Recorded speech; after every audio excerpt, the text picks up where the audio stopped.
Hello, this is Pankaj Kumar Sinha. In this video, we will discuss about plasma membrane. So let's start the topic.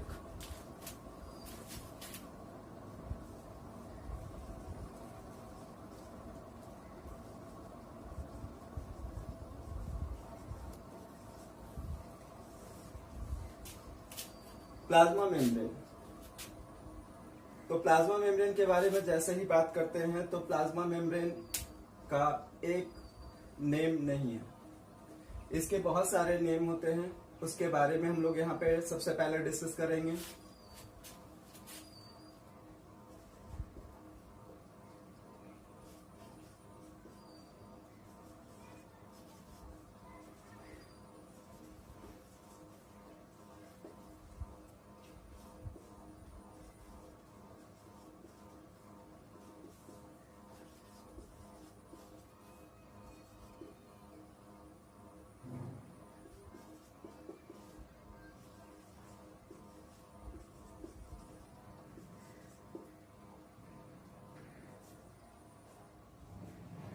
ठीक है, तो यहाँ पे बात कर रहे हैं कि प्लाज्मा मेम्ब्रेन को ही क्या बोला जाता है, सेल मेम्ब्रेन बोला जाता है। इसी को क्या बोला जाता है, प्लाज्मा लेमा बोला जाता है। इसी को क्या बोला जाता है, बायो मेम्ब्रेन बोला जाता है।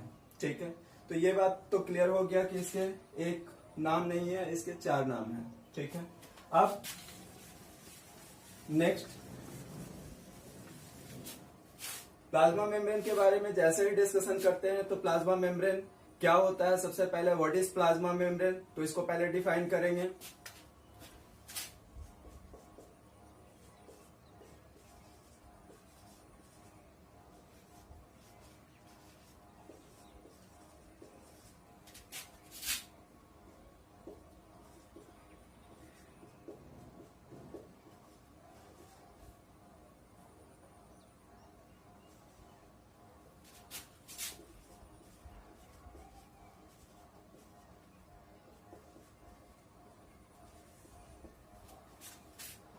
Plasma membrane is living boundaries.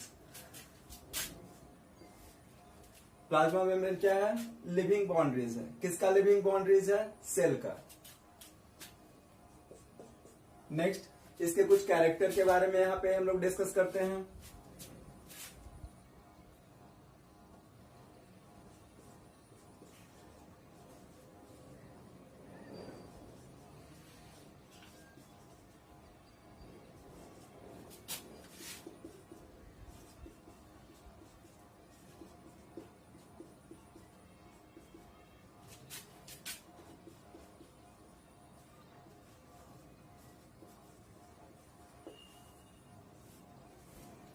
It is selectively permeable. ठीक है, यहाँ पे कभी भी आपको ये नहीं कहना है कि प्लाज्मा मेम्ब्रेन क्या होता है, सेमी परमेबल होता है। नहीं, नो, प्लाज्मा मेम्ब्रेन क्या होता है, सेलेक्टिवली परमेबल मेम्ब्रेन है। ओके, नेक्स्ट इसके बाद हम लोग बात करते हैं कि प्लाज्मा मेम्ब्रेन का कंपोजिशन क्या होगा। तो कंपोजिशन के बारे में यहाँ पे देखेंगे।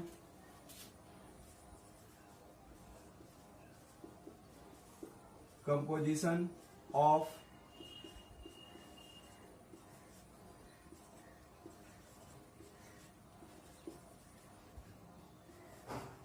Plasma membrane. तो प्लाज्मा मेम्ब्रेन का कंपोजिशन क्या क्या, कौन कौन से मॉलिक्यूल से मिलकर के बना हुआ होता है। तो सबसे पहले यहां पे लेते हैं प्रोटीन, लिपिड एंड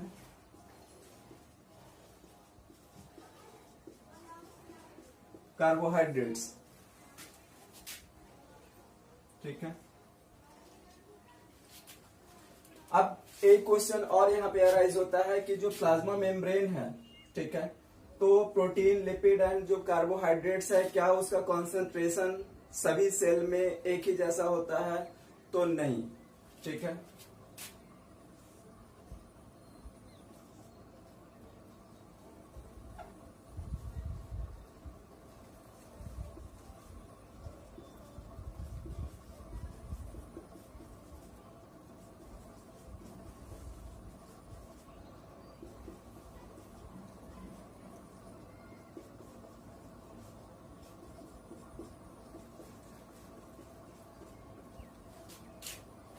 ठीक है। तो यहाँ पे बात क्या कर रहे हैं कि ये जो केमिकल कंपाउंड है प्रोटीन, लिपिड एंड कार्बोहाइड्रेट्स, ठीक है, ये तीनों केमिकल कंपाउंड क्या होता है, सेल टू सेल वेरी करता है इसका कॉन्सेंट्रेशन, ठीक है। अब इसके बाद नेक्स्ट यहाँ पे बात कर रहे हैं in human erythrocytes. Human erythrocytes में जब बात करते हैं तो ह्यूमन इरिथ्रोसाइट्स में क्या होता है कि protein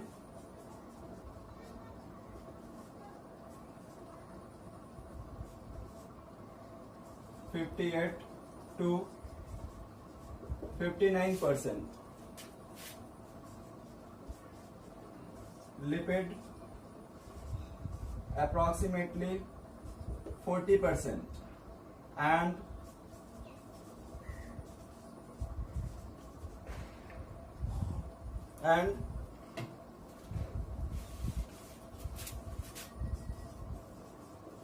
carbohydrates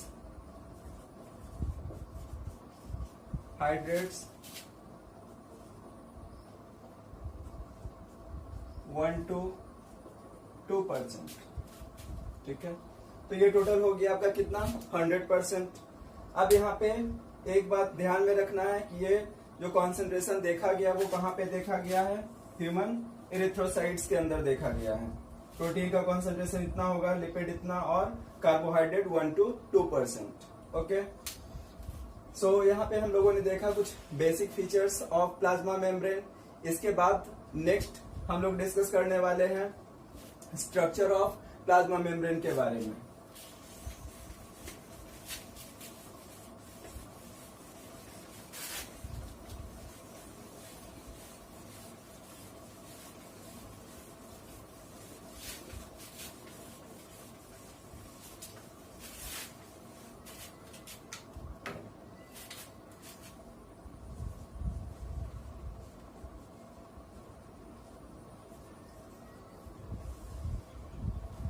structure of plasma membrane, ठीक है।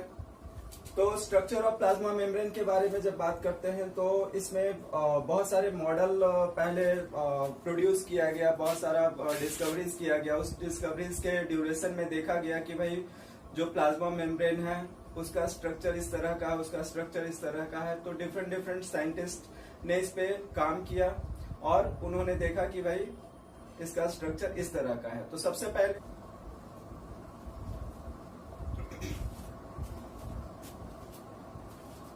तो यहाँ पे देख रहे हैं हम लोग सबसे पहले क्या, स्ट्रक्चर ऑफ प्लाज्मा मेम्ब्रेन, ठीक है। तो स्ट्रक्चर ऑफ प्लाज्मा मेम्ब्रेन के बारे में जब यहाँ पे बात करते हैं तो उसमें जो सबसे फर्स्ट मॉडल प्रपोज किया गया वो सैंडविच मॉडल था, ठीक है। इसी को क्या बोला गया, ट्राइलैमिलर मॉडल बोला गया। ट्राइलैमिलर मॉडल और सैंडविच मॉडल को प्रपोज किसने किया था, उसमें नाम आता है डैवसन एंड डैनली ने, ठीक है। 1935 में इन्होंने इस मॉडल को प्रपोज किया। तो इस मॉडल को प्रपोज करने से कुछ प्लाज्मा मेम्ब्रेन के बारे में कुछ इंफॉर्मेशन सामने आया जिसके बारे में हम लोग डिस्कस करने वाले हैं, ठीक है। बट पहले इसको समझते हैं कि ये प्लाज्मा मेम्ब्रेन होता क्या है, ठीक है, जो सैंडविच मॉडल दिया गया। तो सैंडविच ऑलरेडी आप लोग सभी लोगों ने खाया होगा। सैंडविच के अंदर क्या होता है, एक ब्रेड का लेयर होता है, ठीक है, अपर साइड में। बीच में चीज सैंडविच अगर आप खा रहे हैं तो बीच में क्या होगा, चीज भरा हुआ होगा, नीचे फिर क्या होगा, ब्रेड होगा। तो इस वजह से इस तरह का स्ट्रक्चर देखा गया, सैंडविच की तरह ही देखा गया स्ट्रक्चर प्लाज्मा मेम्ब्रेन का। तो इस वजह से इन्होंने क्या इसका नाम दे दिया, सैंडविच मॉडल नाम दे दिया, ठीक है। अब ये बात तो समझ में आ गया कि भाई सैंडविच होता कैसा है, आप लोग सभी लोगों ने खाया होगा। बट यहाँ पे हम लोग बात कर रहे हैं कि भाई ये जो सैंडविच है वो यहाँ पे कैसे बन रहा है। तो ये जो आपका ये लेयर है, ठीक है, ब्लैक कलर का ये लेयर दिख रहा है, ठीक है, लोअर साइड में ये ब्लैक कलर का लेयर दिख रहा है। तो ये एक्चुअल में है क्या, तो ये है आपका क्या है, तो ये प्रोटीन है, ठीक है, क्या है, प्रोटीन है। ये भी क्या है, प्रोटीन है, ठीक है, ये भी प्रोटीन है। अब यहाँ पे बात कर रहे हैं, ये तो प्रोटीन हो गया अपर लेयर में, एंड लोअर लेयर में क्या हो गया, प्रोटीन हो गया। बट ये बीच में ये जो मिडिल लेयर में है वो क्या है, ठीक है। तो इसको यहाँ पर हम लोग क्या बोलते हैं, इसको क्या बोलते हैं, फॉस्फोलिपिड, फॉस्फोलिपिड, ठीक है। तो ये फॉस्फोलिपिड का बाइलेयर है, ठीक है। अब इसके बाद यहाँ पर ध्यान देने वाली बात यह है कि जो प्रोटीन है और जो लिपिड है, ठीक है, वो क्या है, एक दूसरे से अटैच्ड है, ठीक है। तो कैसे अटैच्ड होता है तो उसके बारे में आगे हम लोग देखेंगे। फिलहाल अभी यहाँ पर क्या देखना है कि ये जो फॉस्फोलिपिड है, ठीक है, तो फॉस्फोलिपिड क्या है, 2 लेयर का बना हुआ है। एक लेयर ये हो गया, एक लेयर ये हो गया। यहाँ पे जो खाली जगह जो मैंने शो किया है वो खाली स्पेस नहीं होता है, ठीक है। ये क्या होता है, एक दूसरे से जुड़ा हुआ रहता है। ये बात क्लियर हो गया। अब इसके बाद नेक्स्ट इसमें थिकनेस के बारे में बात करेंगे कि इसका थिकनेस कैसा होता है, ठीक है। प्लाज्मा मेम्ब्रेन का जो प्लाज्मा मेम्ब्रेन सैंडविच मॉडल जो इन्होंने दिया था, तो इसमें इन्होंने ये भी बताया कि इसका थिकनेस कितना होता है, ठीक है। तो इसको भी देखते हैं। प्रोटीन का हो जाएगा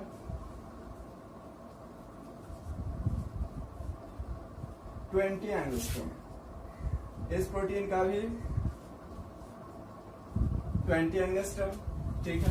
फॉस्फोलिपिड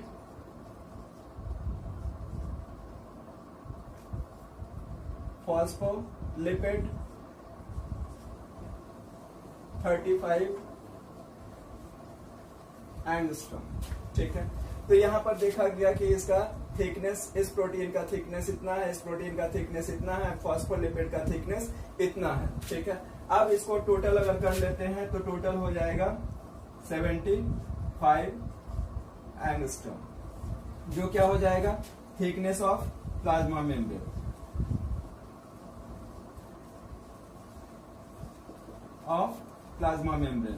ठीक है। तो प्लाज्मा मेम्ब्रेन का थिकनेस कितना हो गया, 75 एंगस्ट्रॉम, ठीक है।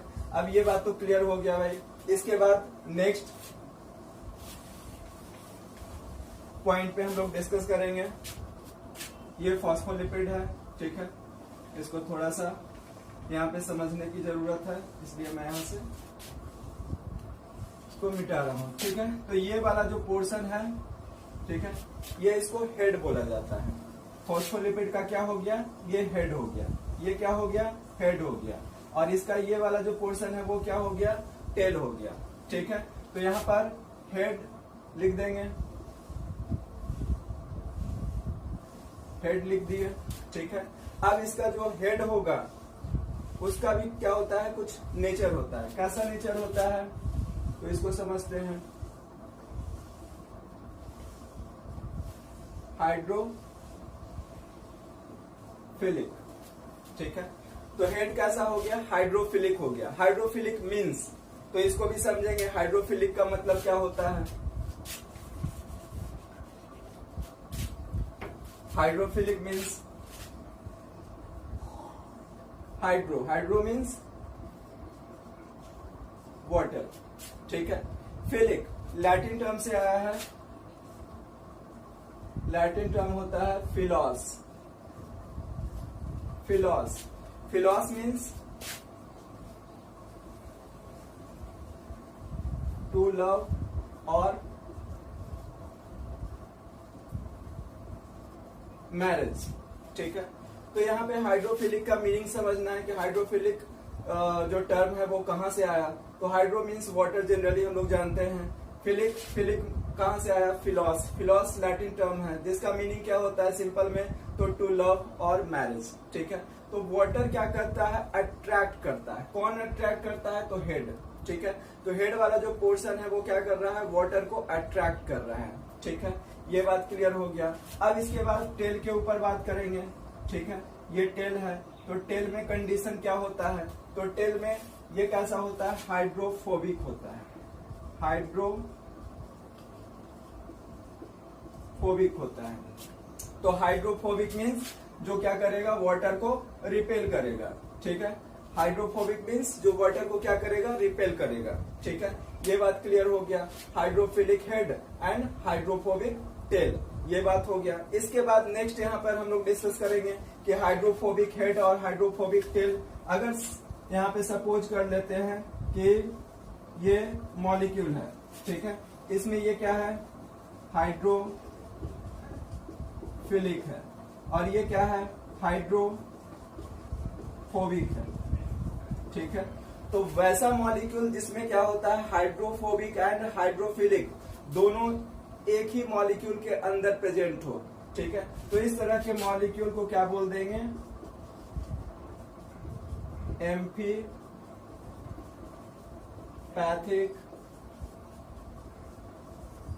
मॉलिक्यूल बोल देंगे। ठीक है, इसको क्या बोल देंगे, एम्फीपैथिक मॉलिक्यूल बोल देंगे। ठीक है, तो इतना बात क्लियर हो गया कि एम्फीपैथिक मॉलिक्यूल क्या होता है, जिसमें क्या होगा, hydrophilic and hydrophobic tail present होगा। ठीक है, हाइड्रोफिलिक एंड हाइड्रोफोबिक दोनों तरह के मॉलिक्यूल्स प्रेजेंट होंगे, उसको हम लोग क्या बोल देंगे, एम्फीपैथिक मॉलिक्यूल बोल देंगे। ठीक है, इतना बात क्लियर हो गया। अब इसके बाद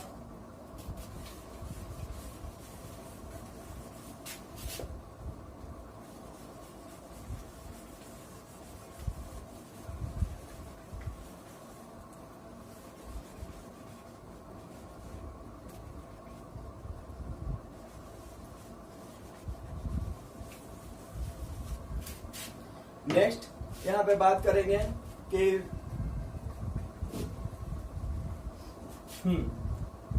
प्रोटीन हो गया, लिपिड हो गया, फॉस्फोलिपिड, प्रोटीन। नेक्स्ट यहाँ पे बात करना है कि ये जो प्रोटीन है, ठीक है, और ये जो आपका हेड है किसका, फॉस्फोलिपिड का। ठीक है, तो हेड और फॉस्फोलिपिड का जो हेड है और प्रोटीन वो आपस में क्या है, जुड़ा हुआ है। ठीक है, अटैच्ड है। ठीक है, तो किससे अटैच्ड होता है, तो ये अटैच्ड होता है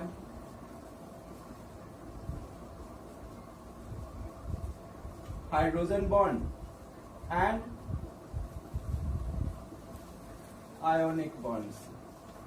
ठीक है, protein and head of phospholipid attached with the hydrogen bond and ionic bond. ठीक है, तो इसको यहां पर आप इंडिकेट भी कर सकते हैं,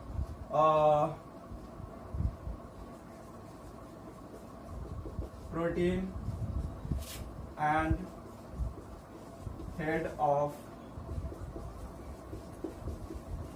phospholipid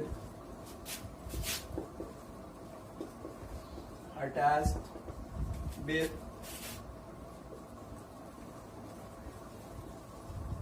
hydrogen bond and ionic bond. ठीक है, तो इससे ये जुड़ा हुआ रहेगा। अब इसके बाद हम लोग बात करेंगे कि ये जो आपका टेल है किसका, फॉस्फोलिपिड का। ठीक है, तो फॉस्फोलिपिड का जो टेल है और इस फॉस्फोलिपिड का टेल है, ये दोनों आपस में क्या रहता है, अटैच्ड रहता है। ठीक है, तो ये भी अटैच रहेगा, तो ये किससे अटैच रहेगा। ठीक है, तो यहाँ पे नाम आता है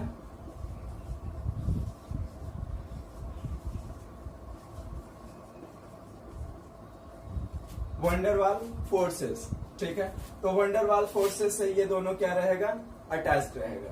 ठीक है, तो इतना बात क्लियर हो गया। अब इसके बाद नेक्स्ट, हाँ ये हो गया।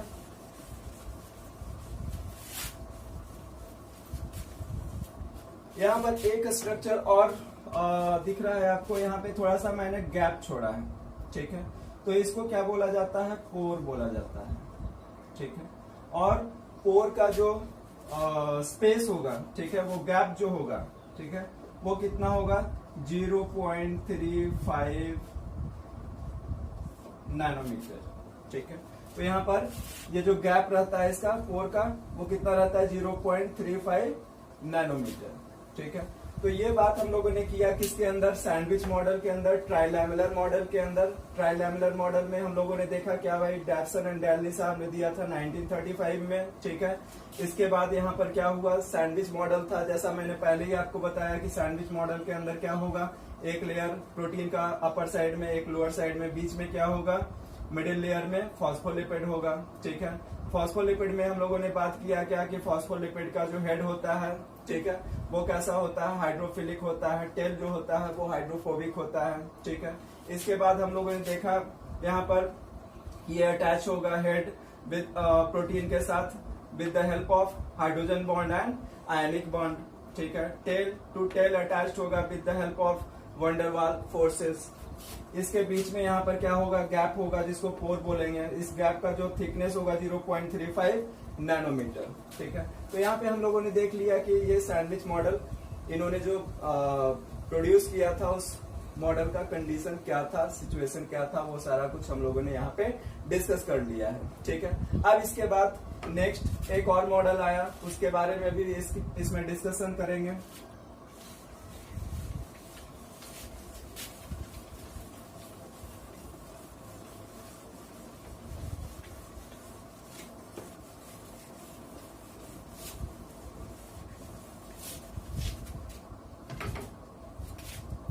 नेक्स्ट मॉडल है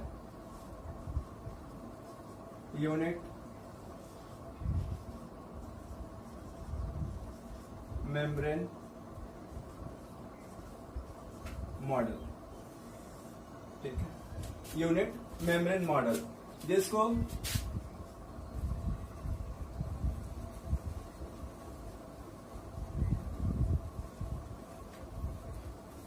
रॉबर्टसन साहब ने बताया था। ठीक है, यूनिट मेम्ब्रेन मॉडल के बारे में। तो यूनिट मेम्ब्रेन मॉडल रॉबर्टसन साहब ने बताया। ठीक है, 1959 में, 1959। ठीक है, तो ये बात तो क्लियर हो गया भाई कि यूनिट मेम्ब्रेन मॉडल किसने बताया था, तो रॉबर्टसन साहब ने बताया था। कब, 1959 में। ठीक है, अब इसके बाद आगे हम लोग बात करेंगे, क्या बात करेंगे, यूनिट मेम्ब्रेन मॉडल था क्या। तो इसके अकॉर्डिंग इन्होंने ये बोला कि जितने भी सेल के जो मेम्ब्रेन होते हैं, ठीक है, एंड उसके जो अंदर जो ऑर्गेनेल्स है, ठीक है, जैसे माइटोकॉन्ड्रिया हो गया, गोल्गी बॉडी हो गया, एंडोप्लाज्मिक रेटिकुलम हो गया, उसका मेम्ब्रेन, ठीक है, एंड सेल का मेम्ब्रेन, ठीक है, स्ट्रक्चरली एंड फंक्शनली सिमिलर। ठीक है, cell membrane and organellar membrane both are structurally and functionally क्या होगा, सिमिलर होगा। ठीक है, ऐसा इन्होंने बोला था। तो इस बात को यहां पर इंडिकेट कर लेते हैं।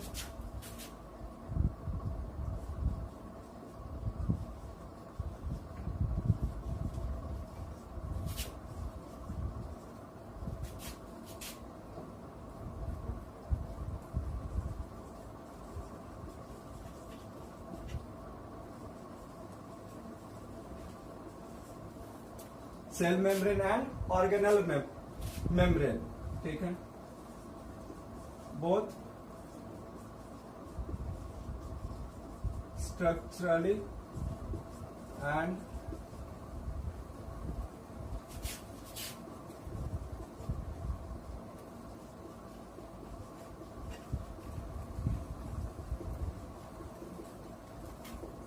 Functionally similar. ठीक है, तो ये बात इन्होंने बोला। बट यहां पर एक आता है कि भाई जब ये मॉडल दिया गया तो क्या ये मॉडल एक्सेप्टेड हुआ। ठीक है, अगर एक्सेप्टेड नहीं हुआ तो क्यों नहीं हुआ। तो ये जो मॉडल दिया गया था, sandwich model, unit membrane model, ये सब जो मॉडल है वो अभी अपडेट नहीं किया जाता है। अभी के टाइम पे हम लोग डिस्कस करते हैं, ठीक है, फ्लूइड मोजाइक मॉडल के बारे में। तो फ्लूइड मोजाइक मॉडल एक्सेप्टेड है। ठीक है, तो ये सब मॉडल फेल क्यों हुआ, तो इस रीजन को भी हम लोगों को समझना पड़ेगा। ठीक है, क्यों फेल हुआ।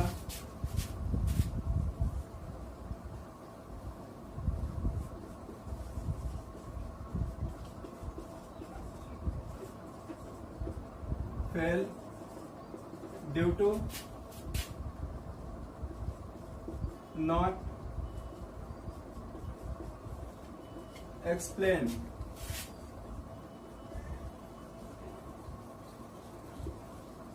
elasticity and selective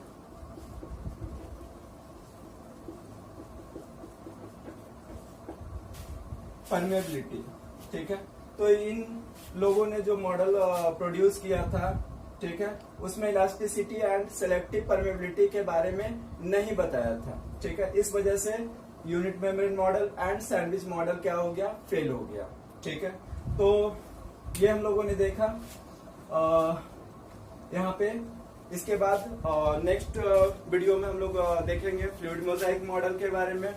ठीक है, तो फ्लूइड मोजाइक मॉडल में क्या क्या कंडीशंस आता है, कौन कौन से कंपोनेंट से मिलकर के बने होते हैं, तो इसके बारे में सारा डिटेल्स हम लोग नेक्स्ट वीडियो में देखेंगे। ठीक है, ओके, थैंक यू।